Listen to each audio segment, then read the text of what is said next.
DEET Rocksat live via satellite across Australia, and we promised you the big stars, and none bigger at the moment than Roxette, who've joined us tonight from Studio 33 in the Swedish National Broadcasting Unit at Stockholm. And we've got Michael on the line from 2WG in Wagga. Michael?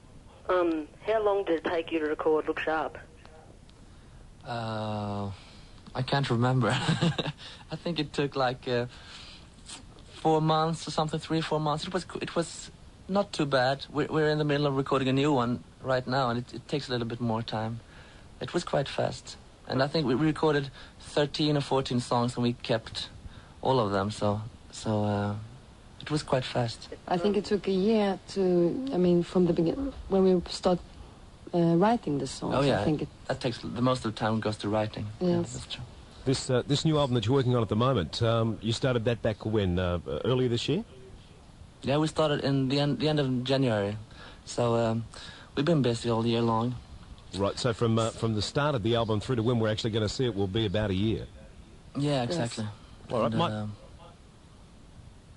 probably have a release in February next year. All right, beauty. Michael, thanks for your call. Right, bye. And we've got Melanie. Bye. Melanie is listening to Triple M in Brisbane, and Melanie has a question, don't you? Yes. Hi, Per. Hi, Marie. Hello. My question is, do you think music in the 90s is bridging the generation gap? Oh, that's a tough one. I think that there's always going to be a music for kids and teenagers, and always going to be another sort of music for older people, you know. So I don't know. I think it's maybe it's going to be all the music from different nations going to be put together. It's going to be more like Latin merged into rock music, and European sort of music merged into American music and everything. So it's really a hard question to answer. All right. Melanie, thanks for your call. Thank you. Bye. Thank you. And like all our callers tonight, Melanie, we'll get a copy of Roxette's hot album, Look Sharp. And we've got more coming up from Per and Marie, live from Stockholm tonight in just a tick. Hold on tight, you know she's a little bit dangerous. DEET Roxette tonight, bringing you Roxette live from Stockholm on 008 033 300. And John, listening to Triple M in Brisbane, has dialed that number. John, go right ahead. Yeah, hi, Roxette. Was it difficult Hi. to break the international music market when you first started? Yes, it's always very difficult when you come from a very small market like we do. Sweden is a very small country, and it's always tough to break into, you know, the American market or the British market. But we were very lucky. It started for us in American, and then it opened up everywhere. So. But it's always tough when you come from a small country. Marie, I have to ask you, does Sweden have a thriving music scene, or is it fairly quiet? Oh, it's a lot of musicians and artists here. A very good music scene at the moment. And but most of them sings in Swedish, so it's not so many who try to get abroad, because it's everybody sings in Swedish, and not so many people who understand Swedish. So. Yeah, that is true. John, thanks for your call. Yeah, all the best. Thank you. Thank you. Yeah. And Amy now, listening to 2PK Parks. What's your question? Hi, what do you guys like to do in your spare time? I can't remember.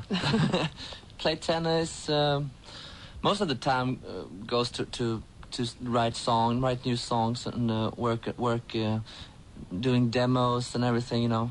But it's and also it's a matter of, you always want to take care of your friends. We travel all the time, so the little time you have at home, you try to socialize a bit and be with your friends and your parents and relatives and everything. So it's. Amy, thanks for your call. Thank you. Yeah. And we've Thank you. got Julie now, listening to 4GR in Toowoomba. Julie, what would you like to ask? I'd just like to ask Roxette, where does the name Roxette originally come from? Well, it come from a very, very old Dr. Feelgood song. Do you know the group Dr. Feelgood? No, I don't. It's an English group, and the first single was called Roxette, and we pick up the name because it's a very nice. It's a girl's name, and it's easy to remember, and we really like that group. They have done a lot of very good rock and roll. Thanks for your question, Julie. Okay, thank you. Bye. Thank you. While we're talking about titles, do you have a working title for the new album at the moment? Actually not. It's always the biggest problem is always to find a good idea for the sleeve and to find a good title. So we at the moment we don't. Working very hard. It's called a new album. And will we notice any discernible difference in the music this time around to what we got on Look Sharp?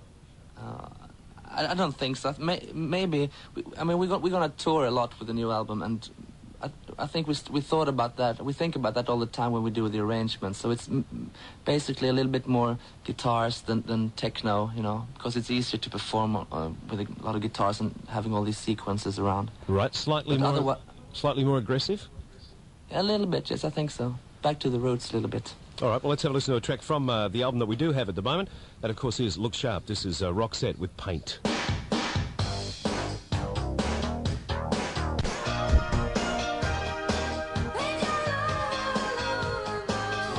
I'm Kevin Hillier, and this is Roxette, live via satellite across Australia tonight via the magic of the satellite links all around the world. We're taking you to Stockholm, and Per and Marie from Roxette are in the studios there.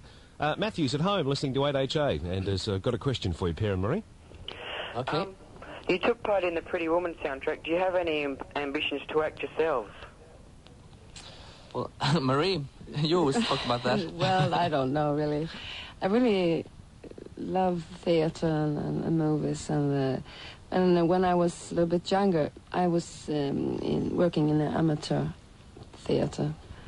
But I don't think that you have to decide what you wanted to do. I think right now we're working very hard with Roxette, and I love to try to be a good singer as I can.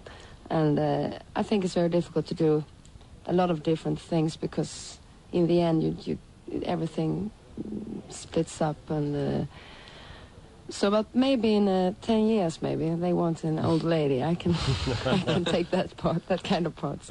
Marie, I don't know. Have you had any offers since the success of the band? Sorry? Have you had any offers since the band's had the success that it's had? Oh, well, no. It's maybe, I don't know, maybe. I hope when I get a little bit older, and maybe in 5-6 years, maybe I want to try something, but well, not now. We have to really concentrate on Roxette right now and do a good new album. All right, Matthew, thanks for your call. Okay, thanks. Thank you. And Andrew now is listening to Triple M in Sydney. Andrew? Hi, do you have any regrets about anything you've done? Regrets?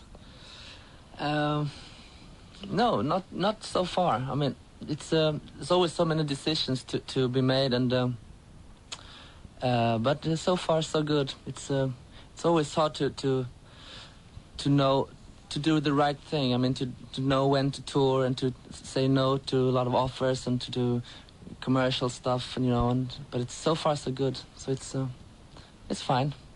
Andrew, thanks for your call. Thanks a lot. Thank you. And Carol listening to Triple M in Melbourne. Per, on the interview, one of the interviews you did in Australia, you mentioned that you wrote a song for Frida from ABBA. I was wondering what it's called, and if you've written any other songs for other people. That particular song is called Threnody, and it's a poem by Dorothy Parker, which I wrote the music to, and it's on Frida's first solo album, which was produced by Phil Collins. I think it was back in '82 or something like that.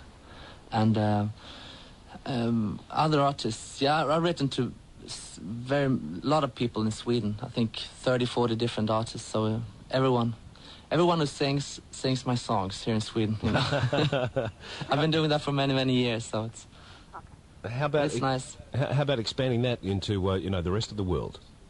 Yeah, I'm working on that. It's a little bit more difficult. So if anyone listening to the program now wants a song, you're quite willing to just give me a call. Yeah, 0080 33300. I'll just knock you one over like that. Not a problem, and it'll probably sound as good as this one does.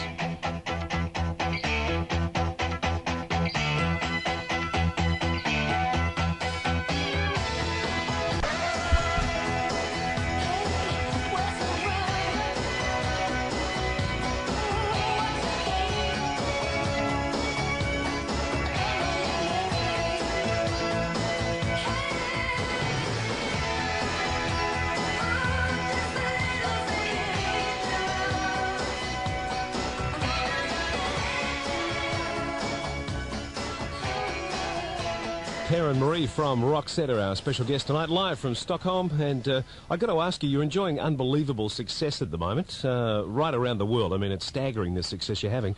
What's the best part of it been? I mean, the bit you've enjoyed the most? Per? I think it's to know that people all over the world are enjoying our music. To write music and to perform music that everyone loves is a fantastic feeling. It's something you dream about when you start working, and it's just a sensational feeling. Sometimes it still feels like it's a little bit science fiction that has happened to us. I mean, The Look was #1 in 21 countries all over the world, and like you said before, we have had 5 big hits, and the album is selling very well everywhere, so it's really a dream come true for us. How about for you, Marie? What's been the most outstanding thing for you? Well, I agree with everything Per is saying, and I think when we heard that The Look was #1 in America, it was the first country for us where it happened, and I'm never going to forget that moment. It was a fantastic feeling. And when we were traveling last year around the world, and when we came to Australia for the first time, it was a fantastic feeling as well. So it's so far away, and we really hope to come back to you soon. All right, we've got more about that, and maybe the promise of a tour from Roxette coming up soon.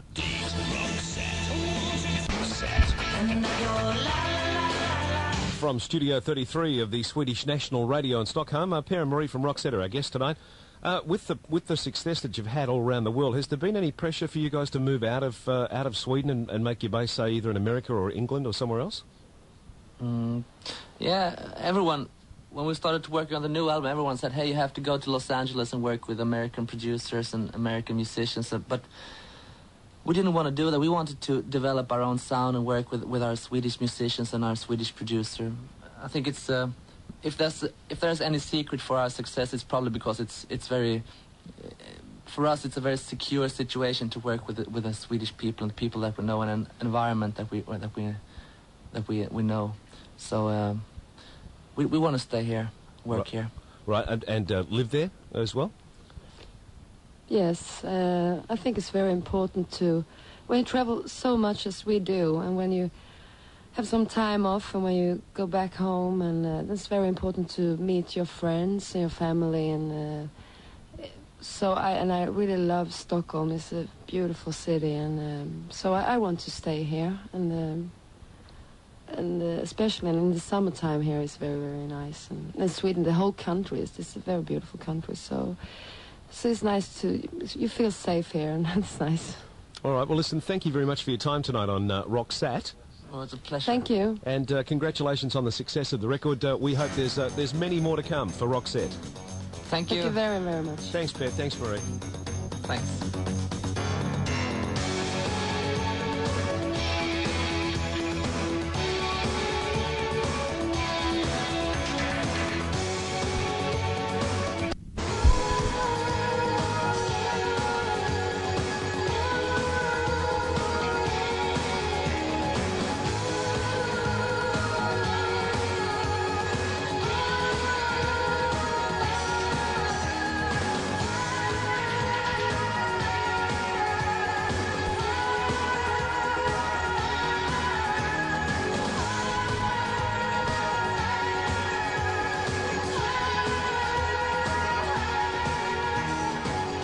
Roxette on Roxette. Well, let's got that out of my system, thank goodness. Thanks to Per and Marie for their time tonight. Also must thank the crew at Broadcasting House in Stockholm for all their help.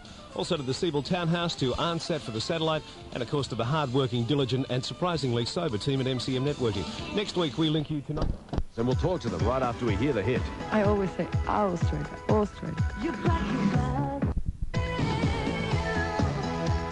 On the first